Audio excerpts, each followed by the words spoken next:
So hello friends, അസ്സലാമലൈക്കും, welcome to channel. So നമ്മൾ ഇന്ന് ചെയ്യാൻ പോകുന്നത് ഗോതമ്പ് പൊടി വെച്ചിട്ട് ഒരു കിഡിലൻ ഹൽവയാണ്.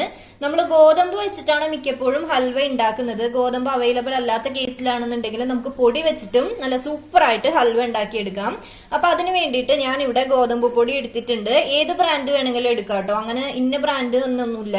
അപ്പൊ ഞാനിവിടെ എടുത്തിരിക്കുന്നത് 1.5 കപ്പ്, മെഷർമെന്റ് കപ്പിൽ 1.5 കപ്പ് ഗോതമ്പ് പൊടിയാണ് എടുത്തിരിക്കുന്നത്. സോ നമുക്ക് ആദ്യം തന്നെ ഗോതമ്പ് പൊടിനെ ഒന്ന് നല്ല പോലെ ഒരു 2 മണിക്കൂറോളം ഒന്ന് സോക്ക് ചെയ്ത് വെക്കണം. പൊടിയുടെ ഒരു ജ്യൂസ് വെച്ചിട്ടാണ് നമ്മൾ ഹൽവ റെഡിയാക്കുന്നത്. അപ്പൊ നമുക്ക് കുറച്ച് വെള്ളം ഒഴിച്ചിട്ട് ഈ ഗോതമ്പ് പൊടിനെ ഒന്ന് നല്ല പോലെ ഒരു 2 മണിക്കൂർ സോക്ക് ചെയ്യാനായിട്ട് വെക്കാം. അപ്പൊ നമ്മൾ ഇത് സോക്ക് ചെയ്യാനായിട്ട് വെക്കുമ്പോ ഏകദേശം കട്ടകളൊക്കെ ഒന്ന് ഉടച്ചിട്ട് മാക്സിമം ഉടച്ച് ആ രീതിയിൽ തന്നെ സോക്ക് ചെയ്യാനായിട്ട് വെക്കാട്ടോ. എന്നാലാണ് നമുക്ക് ആ കൂടുതലും ആ ഒരു പൾപ്പ് കിട്ടത്തുള്ളൂ. അപ്പൊ ഞാൻ കട്ടകളൊക്കെ മാറ്റിയിട്ട് 2 മണിക്കൂർ റെസ്റ്റ് ചെയ്യാൻ വെക്കുവാണ്. അപ്പൊ നമുക്ക് അതൊന്ന് റെസ്റ്റ് ചെയ്യാൻ വെച്ചിട്ട് ഏകദേശം ഒരു 2 മണിക്കൂർ ആവുന്നുണ്ട്.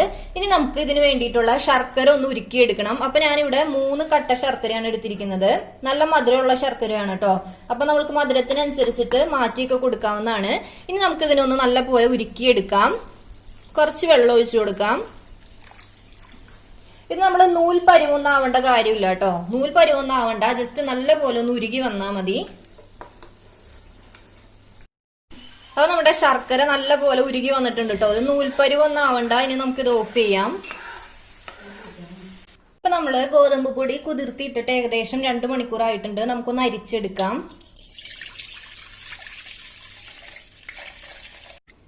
അപ്പൊ നമ്മള് ഫുൾ അതൊന്ന് അരിച്ച് ഇതിനകത്തേക്ക് ഒഴിച്ചിട്ടുണ്ട്.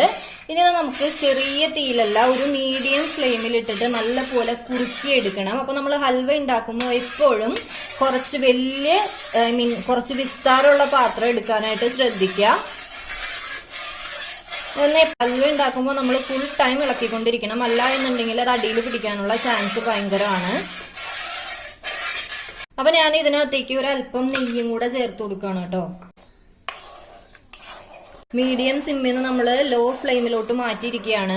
നമ്മൾ ഗോതമ്പ് പൊടി കുറുക്കാൻ നിൽക്കുമ്പോൾ പെട്ടെന്ന് തന്നെ കുറുകി വരും, പക്ഷേ സംഭവം വെന്ത് കാണില്ല. അതുകൊണ്ടാണ് ലോ ഫ്ലെയിമിൽ ഇട്ടിട്ട് നല്ല പോലെ കുറുക്കിയെടുക്കണം. ഇത് പാകമായോന്ന് അറിയാൻ വേണ്ടിട്ടേ നമ്മൾ ജസ്റ്റ് ഒന്ന് ഇത് കുറുകി വരുമ്പോ ഇതൊന്ന് ജസ്റ്റ് ഒന്ന് ടേസ്റ്റ് ചെയ്ത് നോക്കാം. അപ്പൊ നമുക്ക് ആ ഗോതമ്പ് പൊടിയുടെ ഒരു പച്ച ടേസ്റ്റ് ഉണ്ടല്ലോ, അത് മാറിയിട്ടുണ്ട് എന്നുണ്ടെങ്കിൽ അത് പാകമായിട്ടുണ്ടാവും. ഇതിപ്പോ ഒന്നും കൂടെ ആവാനുണ്ട്. ഇപ്പൊ നമ്മുടെ ഗോതമ്പ് പൊടിയുടെ പച്ചമണം ഒന്ന് മാറിയിട്ടുണ്ട്. ഇനി നമ്മൾ നേരത്തെ ഉരുക്കി വെച്ചിരിക്കുന്ന നമ്മുടെ ശർക്കര ഇതിനകത്തോട്ട് ചേർത്ത് കൊടുക്കുക. ഇനി ഒന്ന് നല്ല പോലെ മിക്സ് ചെയ്ത് യോജിപ്പിച്ച് കൊടുക്കുക. ഇപ്പൊ നമ്മളൊരു കറുത്ത കളറുള്ള ശർക്കരയാണെന്നുണ്ടെങ്കിൽ കുറച്ചും കൂടെ ഒരു കറുപ്പ് കിട്ടും കേട്ടോ. ഇതിപ്പോ നമ്മള് വലിയ കറുത്ത കളറുള്ള ശർക്കരയല്ല, എങ്കിൽ കൂടിയും ഇതൊന്ന് നല്ല പോലെ കുറുകി വരുമ്പോ ഏകദേശം ഒരു കളറ് വരും.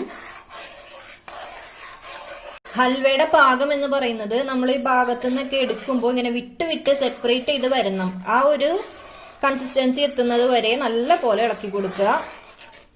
ഞാനിത് കുക്കായി വരുമ്പോ കുറച്ച് നെയ്യ് ഇതിനകത്തോട്ട് ചേർത്ത് കൊടുക്കുന്നുണ്ട് കേട്ടോ.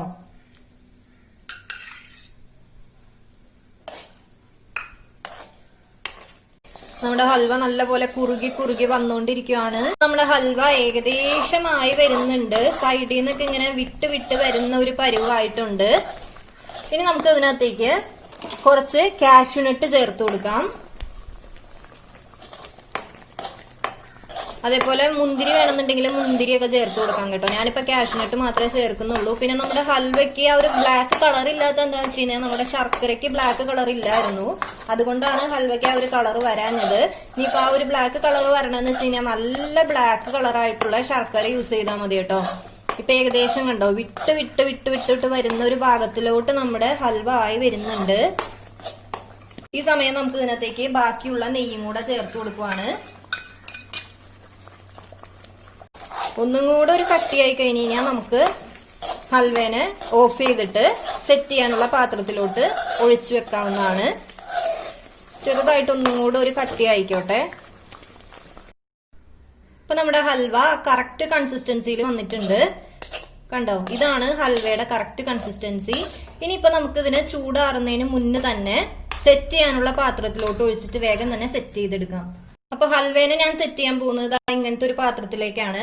അപ്പൊ അതിനകത്തേക്ക് നല്ല പോലെ നെയ്യ്, എല്ലാ ഭാഗത്തേക്കും നെയ്യ് പുരട്ടി കൊടുത്തിട്ടുണ്ട്. ഇനി ഇതിനകത്തേക്ക് നമ്മുടെ ഹൽവ ഒഴിച്ചു കൊടുക്കാം.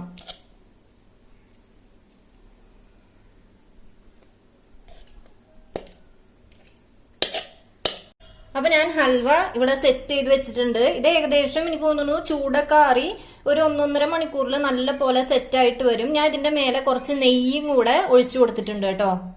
അപ്പൊ നമ്മുടെ ഹൽവ നമ്മൾ സെറ്റ് ചെയ്യാൻ വെച്ച് നല്ല പോലെ ചൂടാറിയൊക്കെ വന്നിട്ടുണ്ട്. ഇനി നമുക്ക് ഇതിന്റെ സൈഡിൽ നിന്നൊന്ന് വിടിയിച്ചെടുക്കാം.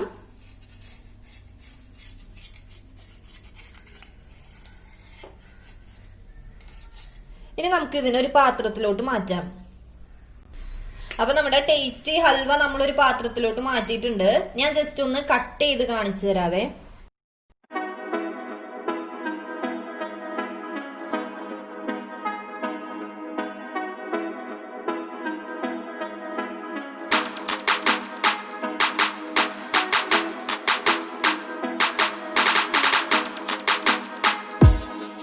നമ്മുടെ സൂപ്പർ ഹൽവയാണ് കേട്ടോ. അപ്പൊ എല്ലാവരും ഇത് വീട്ടിൽ ട്രൈ ചെയ്ത് നോക്കണം. ഇഷ്ടമായിട്ടുണ്ട് എന്നുണ്ടെങ്കിൽ ലൈക്ക് ചെയ്യുക, ഷെയർ ചെയ്യുക, സബ്സ്ക്രൈബ് ചെയ്യുക. സോ നമുക്ക് ഇനിയും അടുത്ത വീഡിയോയിൽ കാണാം.